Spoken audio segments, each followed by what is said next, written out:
তো hello guys, welcome to my YouTube channel. তো বিকেলবেলা ঘুম থেকে উঠে দেখি মা কুমড়ো ফুলের না এটা কুমড়ো ফুল না, কুমড়ো পাতার পকোড়া বানিয়ে রেখেছে। তো খেয়ে দেখি কেমন হয়েছে। কাকু তুমি খাও।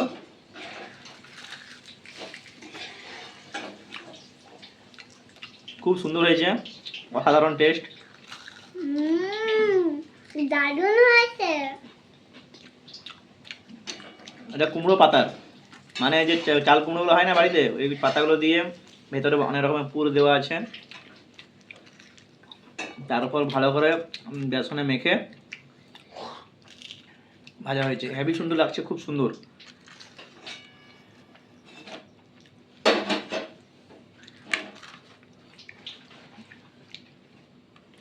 তো ভিডিওটা ভালো লাগলে লাইক করে দেবে। লাইক করে দিবে। দেখাচ্ছে অন্য ভিডিওতে।